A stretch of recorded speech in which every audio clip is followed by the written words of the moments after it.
to Japan, to Taiji, where Sea Shepherd started in 2010 a campaign called the Cooke campaign, or Operation Infinite Patience.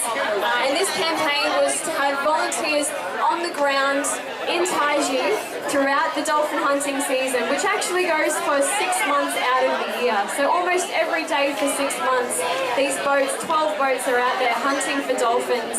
And what we've really kind of known since being there in Japan is just how much the captivity trade, the trade in dolphins for marine parks around the world has really kind of fueled this slaughter of dolphins, which is a massive shame, because at the end of it, the people paying for these marine parks to be in place are actually people who may genuinely love dolphins and aren't really aware.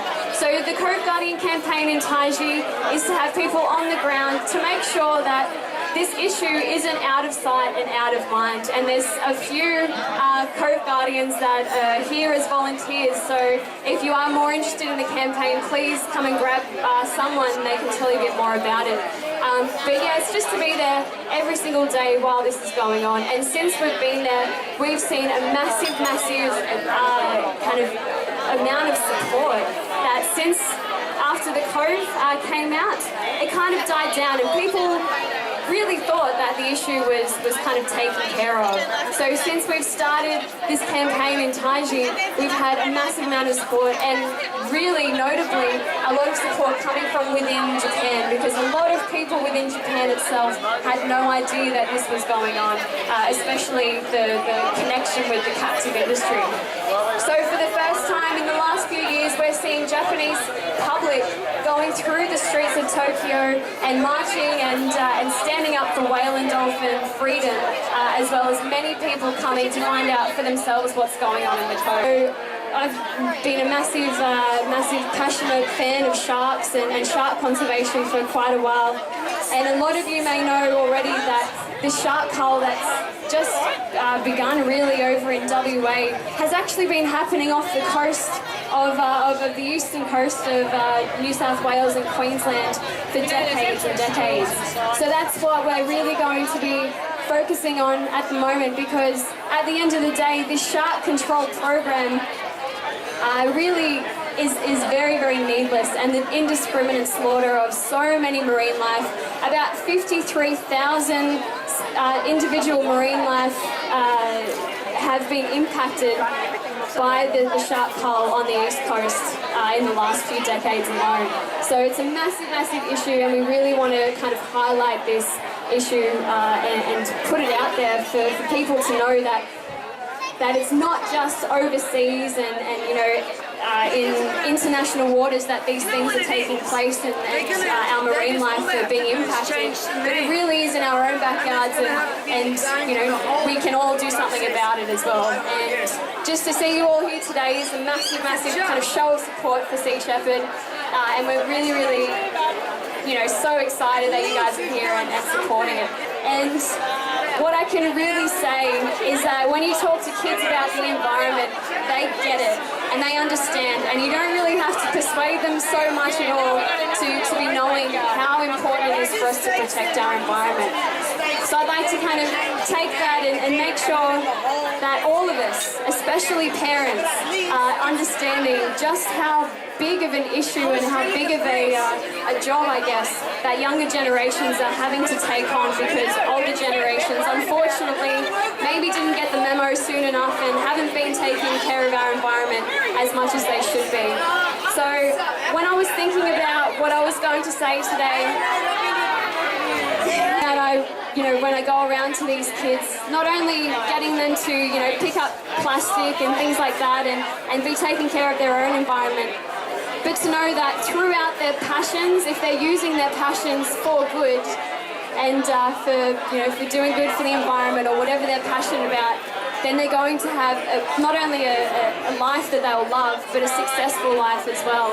And that's really the message that will drive home.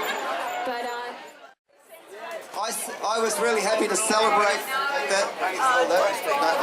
I was really happy to celebrate the internationally ratified Southern Ocean Whale Sanctuary by painting 8 foot by 6 oil painting, which I still have over South Golden Beach. And this has been also an image very useful for the push for the South Pacific whale sanctuary, which we still do not have, because Japan has actively blocked the wishes of South Pacific nations to have their waters as a whale sanctuary as well, from the Antarctic, up into right up into the equator. Japan violates the Southern Ocean Whale Sanctuary. I've got it. I immediately pulled 500 people into Martin Place outside the Japanese consul in 1993, and basically shut down the Japanese consul. And this is a banner from that day. This is 21 years old, this banner, when Japan violated the Southern Ocean Whale Sanctuary. The International Court, I'll go straight on to because I know I don't have a lot of time, and I've got so many things I'd love to say, but the court case by Australia, taking Japan to court in the International Court of Justice, actually started with a guy called Mick McIntyre, who spends time at his house up from Sydney when he can with his family at South Golden Beach. So he's one of us. He's from Sydney, but he's from here. And Mick McIntyre, who was the director of the International Fund for Animal Welfare Asia Pacific, decided that Australia should take Japan to court for killing whales in the name of science. He took all the funding he could get his hands on from IFAW, with a lot of them kicking and screaming, and engaged 11 international and Australian lawyers, and said, look at this case. They came back to him and said, we can win this case. He put the case together. He put it in front of Kevin Rudd in Albanese in his office when they were in opposition, and Kevin Rudd read it and said, if we get into power, we will run this case against Japan. Now, the other person who needs to be mentioned, of course, let's get a photo. Captain Paul Watson. While Mick was running through with all the legal eagles he could get his hands on, and with all the NGOs at the International Whaling Commissions, one International Whaling Commission after another, and I know because I was there right alongside him, Paul Watson organised 10 campaigns into the Antarctic to shut the Japanese down by doing direct action. Very worth a cheer for Captain Paul Watson. Now, the fabulous thing that has to be said is that the sleazy, illegal activities of Japanese whaling industry meant that they ended up trying on not only breaking environmental law, putting a factory ship down there where there's no factory to be allowed, a ship that caught fire twice, once off the coast of Australia and once in the Antarctic. Not only did they break all these international and environmental and Antarctic environmental laws, they decided to use the law itself and go after Paul Watson and get him red listed by Interpol and chase him halfway around the planet and lock him out on all the countries they could around the world. At the same time, they brought a case through Costa Rica fishermen and had him tied up in Germany in a legal case, which he eventually went on the run from. And I love the fact that Japan used, in a corrupt manner, used international law to attack sea shipping, and it came around and it bit them on the ass so hard.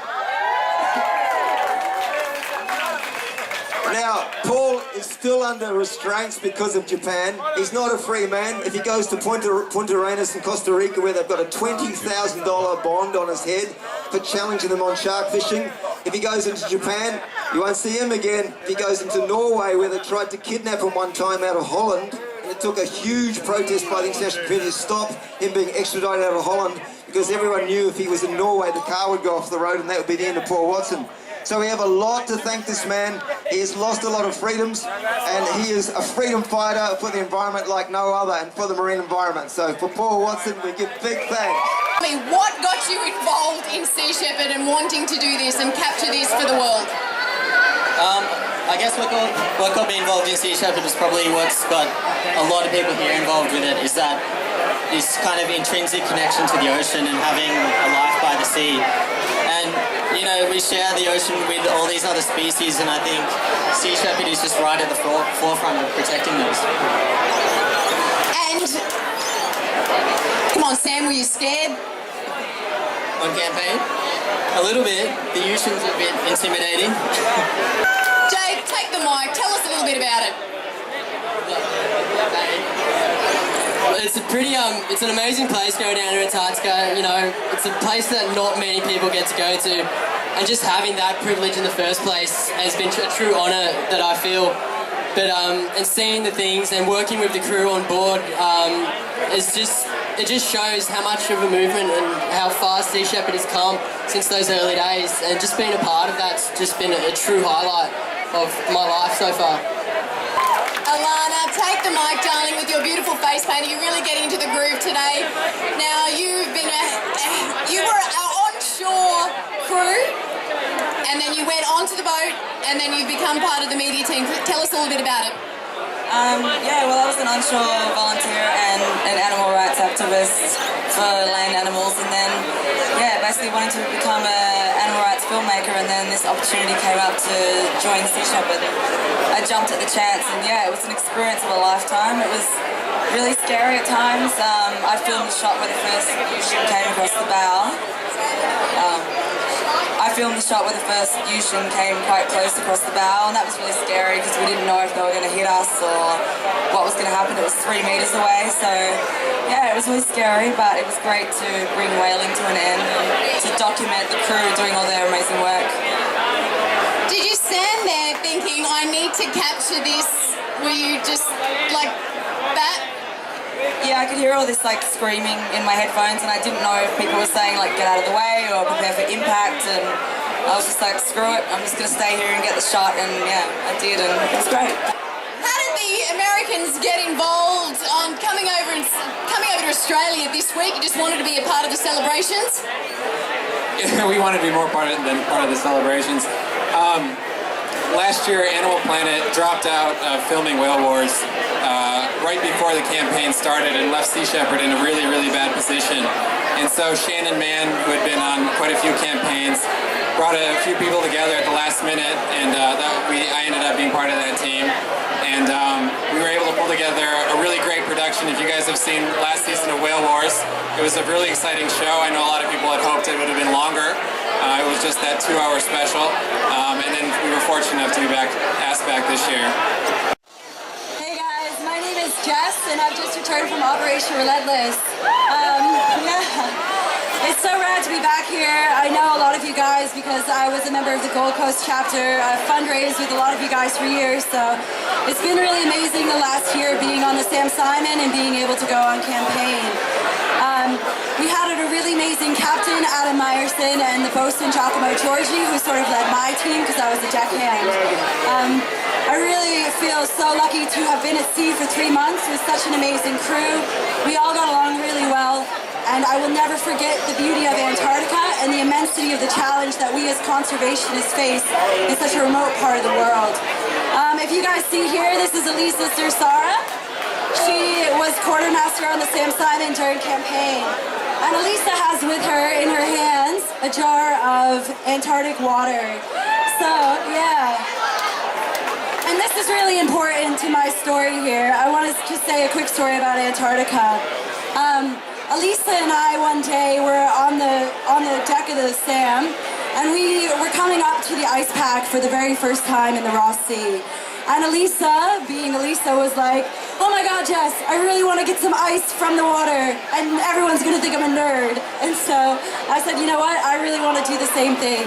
So Elisa and I were on the stern of the ship, and we were collecting bits of ice that had broken off from icebergs and separated from the ice pack in Antarctica. And what really struck me was how pure this water was. So this is seawater in this jar, and as you can tell, it's actually crystal clear. So, I mean, I'm from North America, I'm from Boston. Our ocean, when you put it in a jar, does not look like this. And it hit me pretty hard that perhaps more places in the world would have pristine water if mankind had been better to this planet. I felt really sad in that moment because I realized that I was living in a world that had been polluted by the generations that had come before me. And I felt even more sad to think that one day Antarctica may be just like everywhere else. I had this perception of Antarctica when I went down there, that it was, you know, just a massive place, with abundant wildlife.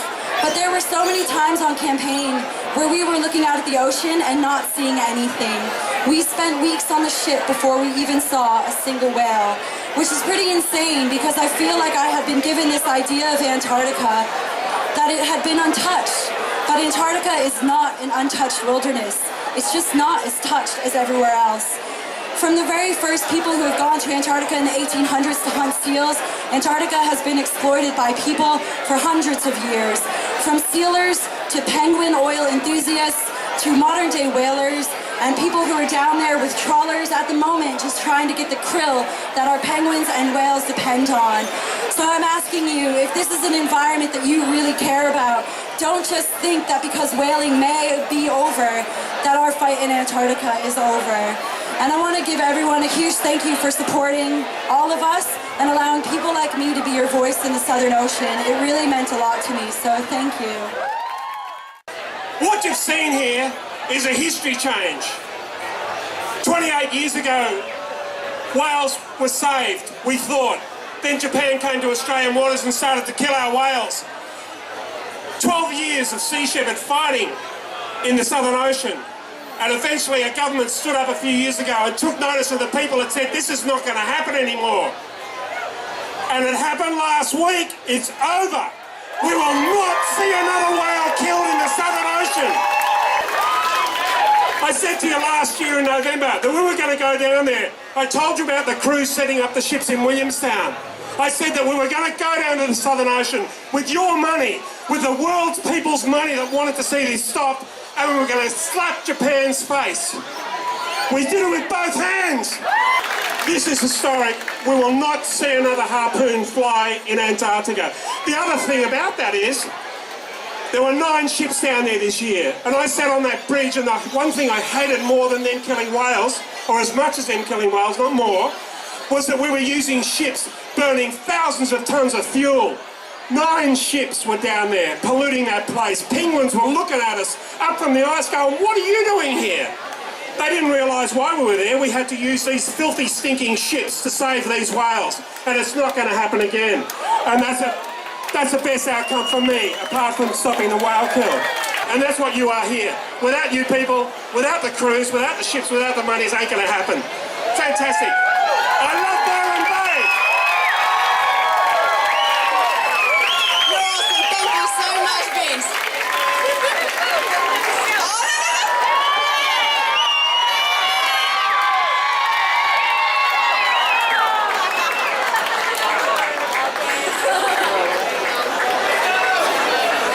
Okay.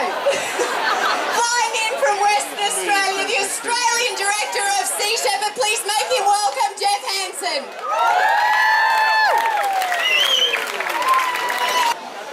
The whales' voices have been heard in the International Court of Justice, and it's victory for the whales. How good's that? It's incredible to see when the Farley first went down to Antarctica for the Southern Ocean whale sanctuary. Paul knew it was wrong, and he had a skeleton crew to back him. The first year they went down, they didn't even find the whaling fleet. The next time they went down, they watched them disappear over the horizon. But each year they've got bigger. Sea Shepherd's got stronger. Our tactics have improved to the point that we had at one time 4 vessels. Last year we had 3 vessels, and we saved 932 whales out of 1,035 last year. This year we think we've probably saved at least 800 whales out of a possible 1,035. Another massive victory for the whales. But it's incredible to see over the years. You know, I remember my first Antarctic campaign, and there was a lady on the dock. She had her kids with her, and I'm sure many crew here will share similar stories, standing there looking directly at the crew with tears in their eyes and just simply saying thank you. It's such a humbling experience, and to know when you're down there at the bottom of the world and you feel very alone, you take with you those moments and those support of the people. Now, I may mention everyone's favourite character on the West Australian coast, Mr. Colin Barnett. Well, as you know, in response to a number of very tragic fatalities on the west coast. Colin Barnett launched an assault on sharks. Now, he ignored the science, the wishes of a lot of the victims' families to put in 72 baited drum lines, 36 in the Perth Metro and 36 down in the southwest. Now, they had a report done for Fisheries Department that said, by the Bond University, that said they did not recommend the use of drum lines or nets off the WA coast for shark mitigation because it will not make a difference and it'll only kill a lot of other species. Well, Barnett went ahead with that move. He ignored the advice of 100 top shark experts and scientists. Now, there's a lot of people that are saying something should have been done, and as a result, this is what the government came up with. They ignored every other piece of advice. Now, I'd like to ask the question, if the drum lines are so safe, if they're not bringing in more sharks closer to our coast, why did they pull them out for the Rottnest Channel swim? They pulled them out. Now, we've had teams out there on the water, observing what's going on, documenting what's going on, and they're pulling up tiger sharks, over 100 so far, and some are being pulled up with big bite marks taken out of them. Once again, bringing sharks closer to our coast, a kilometre off our coast. We're seeing sharks that are freaking out on the drum lines and pushing out their stomach contents and just putting a whole heap of burley-like oily substance a kilometre off our popular swimming and surf spots. How does that make our beaches safer? A friend of mine, Blair Ranford, he does great white shark research over in South Africa as a volunteer. And he looked at that big oily trail and he says that's exactly what it looks like when we're bringing in great whites to tag them for researching. And you're putting that right off your coast. So how does that make our beaches safer? It doesn't. So we're really up against it. We've tried so many times to speak to the Barnett government, and now what we're doing is we're putting together a whole range of different alternatives to drum lines. And when we're meeting with locals and people that are for drum lines and presenting these other alternatives, they go, we like that. We don't want the drum lines anymore. I think that's the direction we need to head.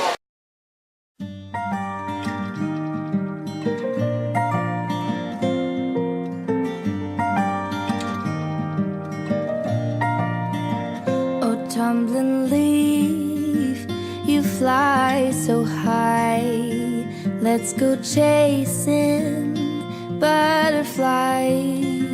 We follow clouds, up in the air, painting pictures of fairy tales. Oh, summer sun, hold me. Mother Nature, your sunny fields of green. I love your taste of freedom.